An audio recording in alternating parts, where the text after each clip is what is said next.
How-to videos force. Example 1A, F equals ma. Start off by reading the problem. You can do that on your own. Then we draw out the picture. We have the book, and then we have the forces acting on the book. We have gravitational force, or we can also draw that as the weight. We have the normal force, and then we also have the frictional force.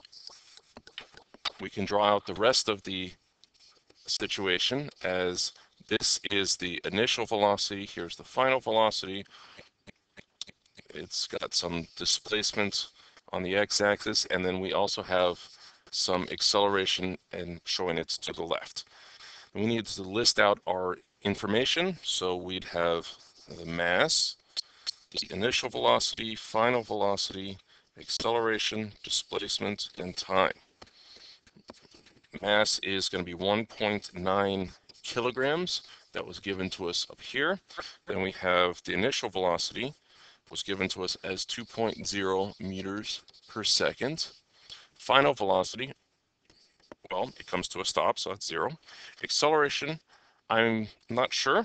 Displacement, I don't care about this one. And then time is 1.6 seconds. See, we're looking for the force of friction,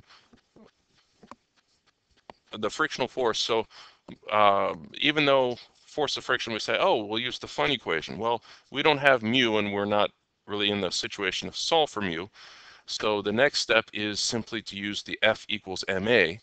But in order to use F equals ma, we would need to figure out what the a is. So let's solve for the a. We don't care about displacement. So that means the equation, the big 5 equation dealing with no displacement is the VF equals VI plus AT, good old VVAT,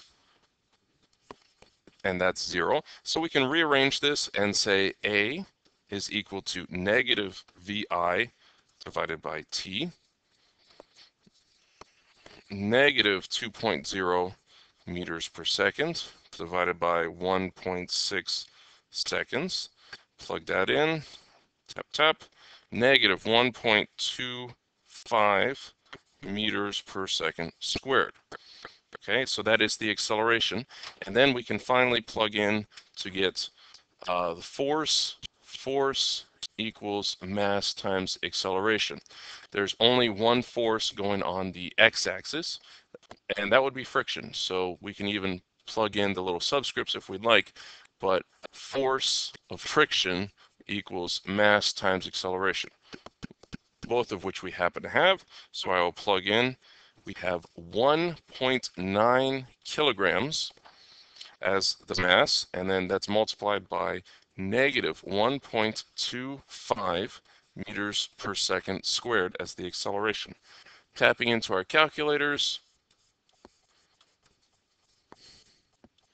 negative 2.375 newtons, or force of friction causing the book to come to a stop is going to be negative 2.4 newtons, or simply saying 2.4 newtons in the opposing direction would be fine.